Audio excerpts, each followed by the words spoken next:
খেজুরের একটা টুকরাও হতে পারে পরকালীন মুক্তির মাধ্যম, তবে অবশ্যই তা হতে হবে খালেস নিয়তে এবং সঠিক স্থানে।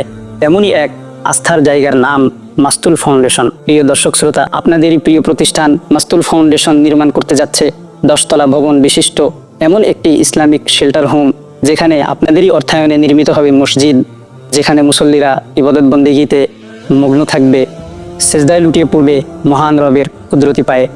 থাকবে মাদ্রাসা, যেখানে কোমলমতি শিশুরা আল কোরআনের পাঠ গ্রহণ করে দ্বীনি শিক্ষায় শিক্ষিত হবে, সিনায় ধারণ করবে আসমানি গ্রন্থ, হবে হাফেজে কোরআন।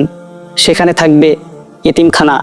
রাসূলুল্লাহ সাল্লাল্লাহু আলাইহি ওয়াসাল্লাম হাদিসে বলেছেন, আনা ওয়াকাফিলুল ইয়াতীমি হাকাদা, যার অর্থ হলো আমি মুহাম্মদুর রাসূলুল্লাহ এবং এতিমদের দায়িত্ব গ্রহণকারী জান্নাতে এমন পাশাপাশি থাকবো যেমন এই 2টা আঙ্গুল পাশাপাশি। এই কমপ্লেক্সে থাকবে বৃদ্ধাশ্রম, যেখানে বয়োবৃদ্ধদেরকে বিনামূল্যে সেবা প্রদান করা হবে। থাকবে সুবিধাবঞ্চিত শিশুদের জন্য স্কুল, যেন সমাজের পিছিয়ে পড়া মানুষের শিশুরাও সেখান থেকে নিজেদের মূর্খতার অন্তত গোছাতে পারে। থাকবে ট্রেনিং সেন্টার, যার মাধ্যমে বেকারত্বের অভিশাপ থেকে মুক্ত হবে সমাজ, যেটার জন্য সর্বাত্মকভাবে চেষ্টা করে যাচ্ছে আপনাদেরই হৃদয়ের প্রতিষ্ঠান মাস্তুল ফাউন্ডেশন।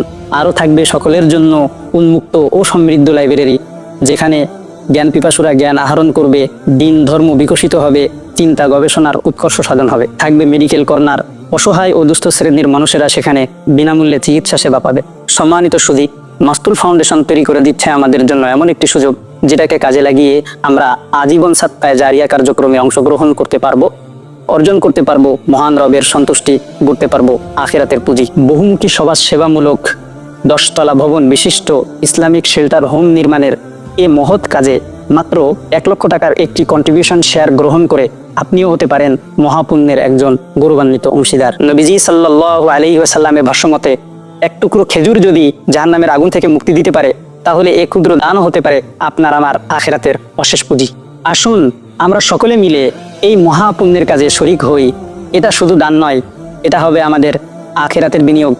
মহান আল্লাহ তাআলার বাণী দিয়ে শেষ করছি, ইন্নাল্লাহা লা ইউদিউ আজরাল মুহসিনিন, যার অর্থ হলো নিশ্চয়ই আল্লাহ তাআলা অনুগ্রহশীলদের প্রতিদান বিনষ্ট করেন না।